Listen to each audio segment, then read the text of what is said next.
जन्म परं जन्मामिव स्वतः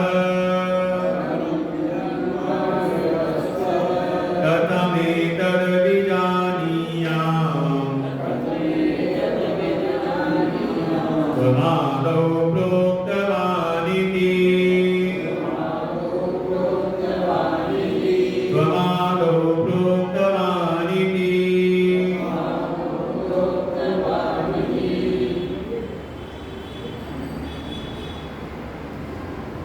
अखिल कोटि ब्रह्मांड नायक नाथ ब्रह्म सच्चिदानंद स्वरूप भगवान श्री रामचंद्र जी के चरणों में कोटि नमन। परमात्मा के विद्य स्वरूप प्रातस्मरणीय ब्रह्मसत्य ब्रह्मवंदनीय अनंत श्री भूषित महामंडलेश्वर सद्गुरुदेव भगवान के चरणों में कोटि नमन। उपस्थित संतवृंद भगवत भक्त श्रद्धा भक्ति स्वरूप की माता शक्ति श्रीमद् भगवद गीता का यह चतुर्थ अध्याय, जिसका नाम दिया ज्ञान कर्म संन्यास योग।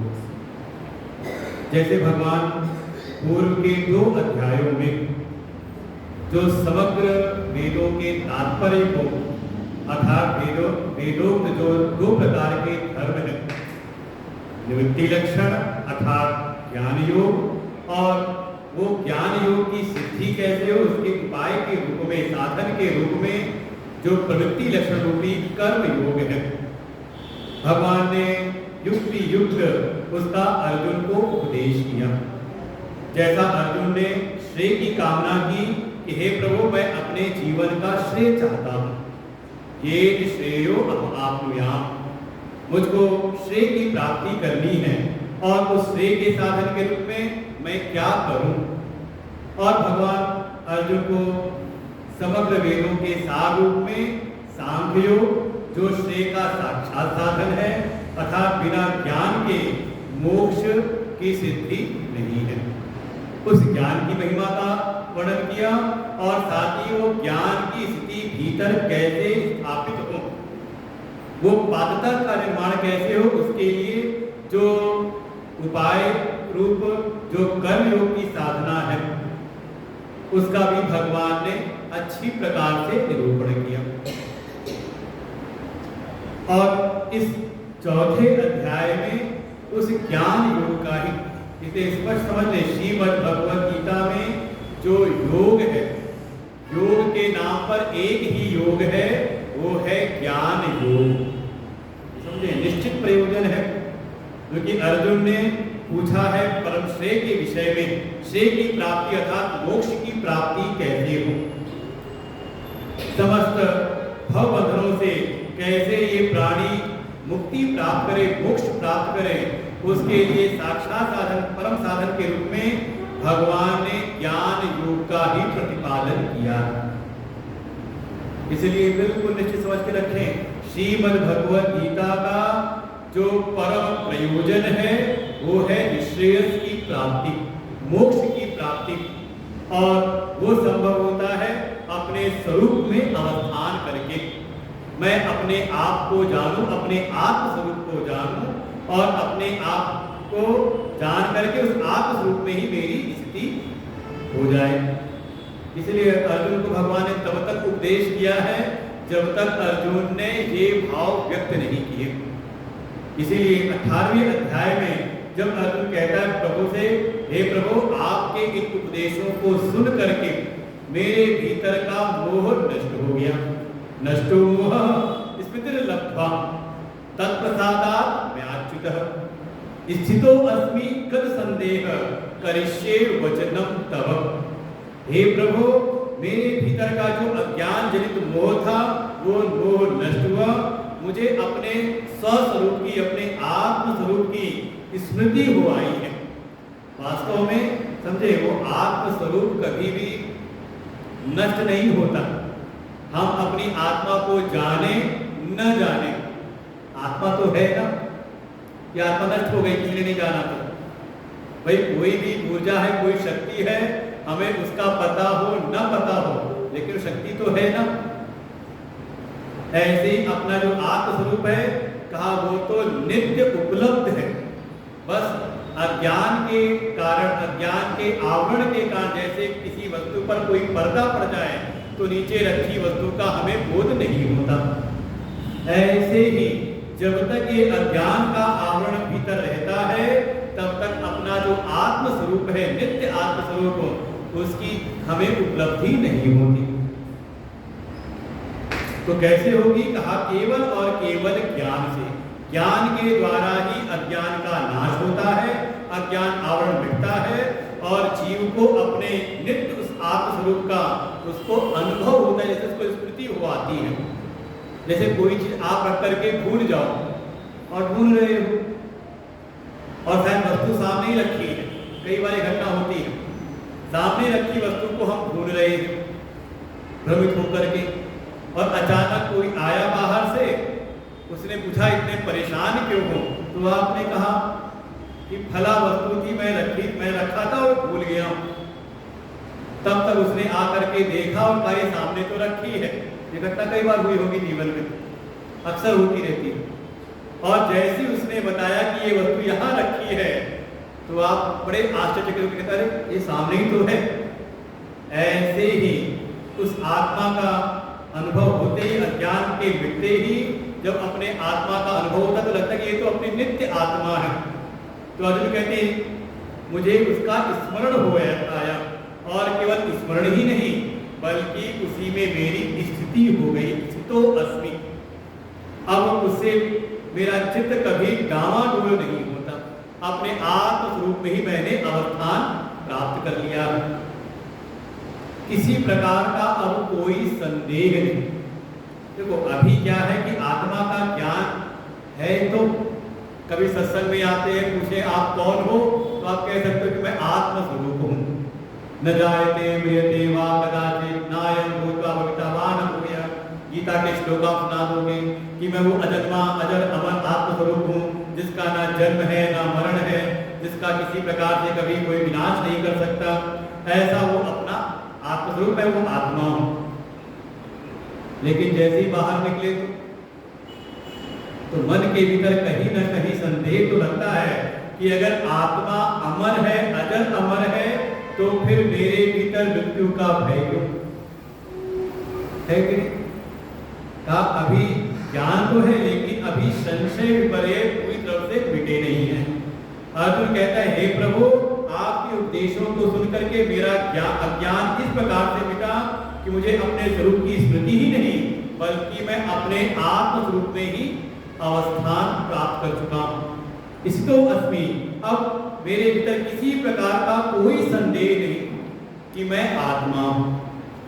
और जब अर्जुन ने इस प्रकार की बात कही, भगवान कहते हैं अब ज्ञान का उपदेश हो गया पूरा। इसके भगवान उपदेश नहीं करते बल्कि इसकी फलश्रुति बताते हैं।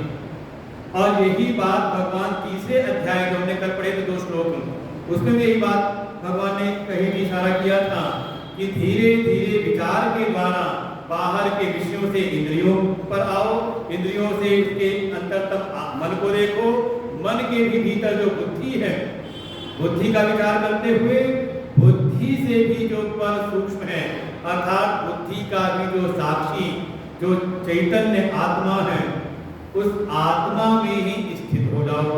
एवं बुद्धे परम बुद्ध्वा संस्तभ्य आत्मान आत्मना, अपने आत्मा द्वारा अपने आत्मा में ही स्तब्ध हो जाओ, उसी में स्थित हो जाओ। तो जैसे भगवान ने पूर्व के 2 अध्यायों में अच्छी प्रकार से जो श्रीमद् भगवत गीता का परम प्रयोजन है, आत्म स्वरूप में अवस्थान, बिना आत्म स्वरूप में अवस्थान प्राप्त किए जीव को परम श्रेय की सिद्धि नहीं होती। तो श्रेय के साक्षात साधन, परम साधन के रूप में आत्म स्वरूप का बोध कराना, जिसको भगवान ने नाम दिया सांख्य योग, और उस सांख्य योग में कैसी स्थिति प्राप्त हो, उसकी पात्रता के निर्माण के लिए साधन के रूप में कर्म योग का भगवान ने अच्छे से उपदेश कर दिया। अब इसके बाद इस ज्ञान की महिमा को बताने के लिए, ये कोई अभी नया नया ज्ञान प्रकट नहीं हुआ है, या ये जो मैं उपदेश कर रहा हूँ ये कोई ऐसा नहीं कि किसी व्यक्ति के द्वारा प्रकट हुआ है, बल्कि ये वही जो वेद है, वेदों का जो ज्ञान है वही ज्ञान है जो साक्षात परमेश्वर से ही प्रकट हुआ और प्रकट होकर के कैसे कैसे उसकी शिष्य परंपरा आगे बढ़ी। तो उसको ही बताने के लिए अर्जुन के भीतर थोड़ा इस ज्ञान के प्रति थोड़ी रुचि उत्पन्न करना, उसके लिए इस ज्ञान की परंपरा की स्तुति करते हैं। वंश कथने स्तौति, अर्थात ये जो ज्ञान है ये गुरु शिष्य परंपरा से ही प्राप्त होता है, ये बात भी समझाने के लिए। कई बार ऐसा भी मन में आता है समाज के प्राणियों के भीतर कि हमें क्या आवश्यकता है किसी गुरु की। भाई गीता जी उपलब्ध है, जाए हम बाजार से लेकर के आए और पढ़ करके इसका ज्ञान प्राप्त कर ले, है तो नहीं ऐसा कोई। भगवान इसके ऊपर भी ये संकेत कर रहे हैं कि ये जो ज्ञान है ये ज्ञान अत्यंत ही रहस्यमय है। आगे कहा ना, रहस्यम ही एतद उत्तमम, ये उत्तम रहस्य है, ये बड़ा ही अत्यंत ही गोपनीय ज्ञान है। और 9वें अध्याय में जाकर के इसका नाम ही दे देंगे, राज विद्या राजकुही योग। ये सारी विद्याओं के सिरमौर है, सबसे श्रेष्ठ ये विद्या है। और आगे भगवान गीता जी कह देंगे विभूतियों में, अध्यात्म विद्या विद्यानाम, समस्त विद्याओं में सबसे श्रेष्ठ जो अध्यात्म विद्या है वास्तव मेरा ही स्वरूप है। तो इसकी एक तो महिमा और साथ में सबसे बड़ी महिमा तो ये है कि ये पढ़ करके नहीं प्राप्त होता, ये जो ज्ञान है। और यही ज्ञान जो लौकिक जगत की भी जो विषय है, विद्याएं हैं, उसके लिए भी हमें जाना पड़ता है गुरु की शरण में। जो भी उस विषय के विशेषज्ञ हैं, उसके जो ज्ञाता हैं, उनकी शरण में जा करके उनके अनुशासन में रह करके उसको सुनना पड़ता है। तो जैसे लौकिक जगत की विद्या हमें स्वतः ही ज्ञान नहीं होता, फिर तो ये तो अपने आत्मा की बात है, अध्यात्म विद्या है। इसके लिए हमें गुरु की शरण में जा करके ही ज्ञान प्राप्त करना चाहिए। इसीलिए भगवान ने पूरी परंपरा बताई कि सृष्टि के आदि से सृष्टि के प्रारंभ में सबसे पहले मेरे द्वारा ही, अर्थात वसुदेव देव के पुत्र के किसी व्यक्ति के रूप में नहीं, बल्कि साक्षात अपने उस परमेश्वर स्वरूप में ही भगवान ने इसका उपदेश किया सूर्य को, विवस्वान को। फिर उनके द्वारा ये ज्ञान प्राप्त हुआ, उनके पुत्र जो जिज्ञासा से युक्त होकर के शरण में गए वैवस्वत मनु को, फिर वैवस्वत मनु से यही ज्ञान प्राप्त किया इक्ष्वाकु ने। और ऐसे ही एवं इस प्रकार से परंपरा प्राप्त, ऐसे ही गुरु शिष्य परंपरा से धीरे धीरे ये ज्ञान जो आगे आने वाले जो राजर्षि लोग थे, अर्थात जिन्होंने राज्य कार्य भी किया, शासन का कार्य भी किया और साथ ही थोड़ा अध्यात्म की साधना में भी लगे रहते थे। जब देखा जाए राजा वही है जो थोड़ा साधन संपन्न भी हो, जिसको नीति का ज्ञान भी हो और साथ ही अध्यात्म का भी ज्ञान हो। और पहले जो राजा लोग होते थे, भोगी राजा नहीं होते थे, बल्कि तपस्वी होते थे, साधन संपन्न होते थे। कभी कभी आप इतिहास में पढ़ो कि गर्दन कटने के बाद भी सैकड़ों को मार के तब उनका शरीर गिरता था। तो ये किसी सामान्य व्यक्ति की बात नहीं। और अभी तो आपने पिक्चर देखी ही होगी अपने ऐतिहासिक जो अपने थे वीर योद्धा संभाजी महाराज, देखिए ना।